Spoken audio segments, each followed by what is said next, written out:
¿Y se pueden mencionar algunas excavaciones, algunos hallazgos importantes en nuestro valle por ahí? Sí, sí, ha habido hallazgos. En realidad, no tanto que cambiasen El paradigma, digamos. el paradigma de lo que ya se sabía en otros lados. Acá hay una cuestión.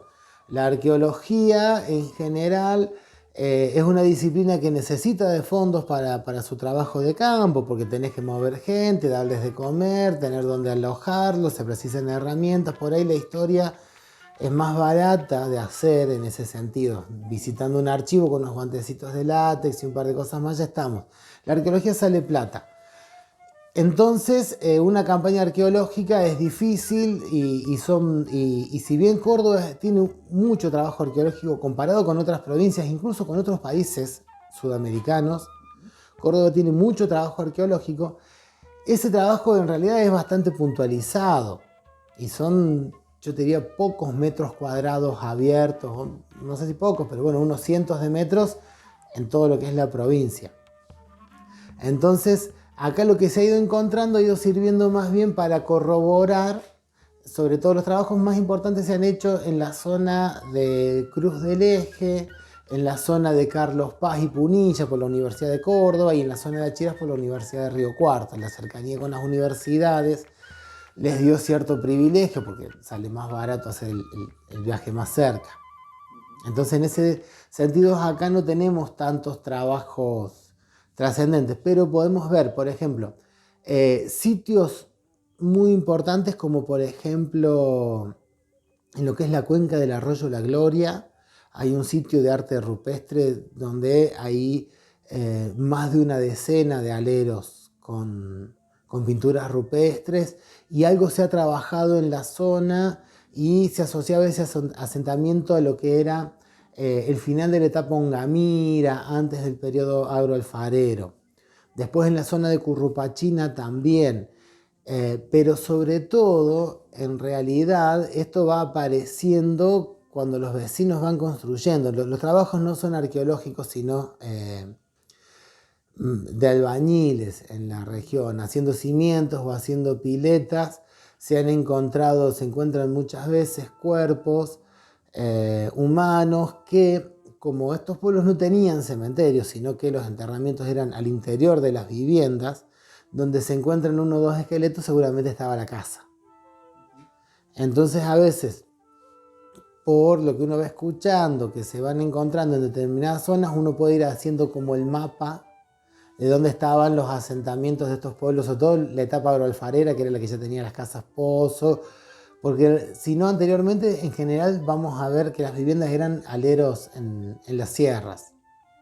En cambio ya con la etapa agroalfarera, que es cuando más gente hay y se ocupan todos los espacios, también vamos a tener, en casi todos los pueblos vamos a encontrar, sobre todo, morteros en la piedra, eso es muy común, morteros fijos en la roca, y bueno, y los cuerpos humanos que evidencian la casa pozo. Ahora, uno de los últimos hallazgos, así quizás de más importancia, fue en la zona de la población, cuando un pino se cayó por una tormenta este verano, creo que fue más o menos en febrero, las raíces levantaron el piso y como abrazada por las raíces había una urna de enterramiento de párvulos, de enterramiento de un niño con el cuerpo adentro, ¿no es cierto? Con lo que quedaba de los huesitos más duros, en realidad, porque también mucho de eso se había degradado. Ese tipo de hallazgo es lo que mayormente vamos a tener acá. Eh, y algunos que nos sirven para extraer algunos datos, por ejemplo, de uno de los cuerpos que se extrajo del balneario Guasmar en Villa de las Rosas, vamos a tener la datación más antigua del maíz, Ujú. que estaba, este estudio se hace en los dientes de los esqueletos que se encuentran, los fitolitos, que serían las partículas minerales que vienen de los vegetales. Bueno, son distintas en las plantas silvestres o en las plantas cultivadas y el del maíz es reconocible. Y se ha hecho ese estudio en un esqueleto de acá de Villa de las Rosas que dio unos 2000 años de antigüedad.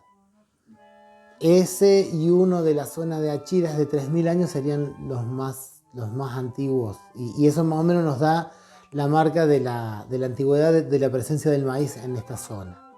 Son más bien para eso los trabajos que hay, para determinar no conocimientos revolucionarios, pero sí para ir puntos de referencia, ¿no? Puntos de referencia para comparar la historia puntual de Tras la Sierra, que no está tan investigada, con sí las zonas de la provincia donde se ha trabajado mucho más. Bueno, ¿quiere mencionar un poquito del trabajo que ha hecho con la Junta de Historia, estos cuadernillos?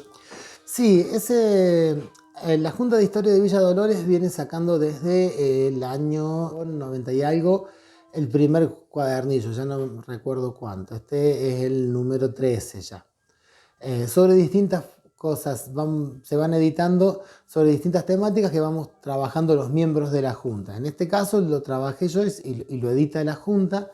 Y lo que he hecho justamente es, con la información de la arqueológica que tenemos de la zona, más los objetos que se encuentran en superficie, que yo he ido conociendo, me he ido enterando por hablar con los vecinos, por conocer colecciones privadas también de la zona, he ido justamente organizando lo que es la historia de los pueblos originarios de Tras la Sierra en función de lo que sabemos de la historia de Córdoba, de los trabajos académicos editados sobre todo en la Universidad de Córdoba, en la Universidad de Río Cuarto, o por el Museo de Antropología o las instituciones de la provincia que han ido haciendo los estudios, y que ahí muestran que se encuentra. Bueno, comparando eso fui rearmando lo que es la historia de los pueblos originarios de Tras la Sierra. Desde hace 12.000 años atrás aproximadamente, o 10.000 por lo menos, porque en realidad Tras la Sierra está encerrada entre los puntos más antiguos, entre Ayampitín, entre el Alto 3 en las altas cumbres de 11.000 años, Intiguasi en San Luis de 9.000 años, estamos en el medio. Entonces, si bien quizá no tengamos esos fechados acá, para ir de un lado al otro han pasado, más acá o más allá. Y lo que fui haciendo también es seguir qué pasó con los pueblos originarios después de la conquista. Porque habitualmente, o mejor habitualmente no, se construyó un discurso en la provincia, y esto está también trabajado en la primera mitad del siglo XX, donde te decían que el Comechingón se extinguió. Textualmente y con esas palabras, sobre todo Pablo Cabrera y después Antonio Serrano son los que van a sentar esta hipótesis. El Comechingón es aquel que estuvo hasta que llegó el español, y cuando llegó el español, el Comechingón desaparece. En realidad no desaparece, sino que se integra a este nuevo mundo colonial, lógicamente con una cultura mestizada.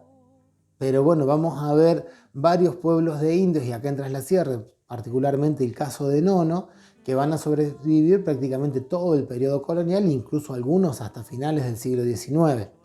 Entonces también traté de ir haciendo ese seguimiento y de entender justamente cómo fue una transformación donde está bien, dejó de andar en unco y con arco y flecha, como el español también dejó de andar en traje de lata y con espada, y no dejan de ser españoles. Entonces también nuestros pueblos originarios no dejaron de serlo. Por eso vemos ahora, a finales del siglo XX y principios del siglo XXI, un resurgimiento de las identidades originarias, de las identidades indígenas. ¿Este libro cómo se llama o cómo podemos encontrarlo? Es el cuadernillo número 13 y se llama Los pueblos originarios de Tras la Sierra. Ya no queda más en papel, se acabó enseguida, se hicieron poquitas ediciones, pero está subido en formato digital al blog de la página, al blog de la Junta de Historia de Villa Dolores. Se puede buscar en internet y ahí está. Está este trabajo, está el primer cuadernillo. Ahora estamos en un trabajo con la Junta de edición digital de aquellos primeros cuadernillos. Se está retipeando todo y volviéndolo a editar. Está ese y va a salir el de la obra dentro de poco. Bueno, muchísimas gracias, Nico. Por nada. Un gusto tenerte en estas entrevistas que hacemos. Así que, bueno. Muchas gracias a ustedes por acercarse. Siempre es un placer.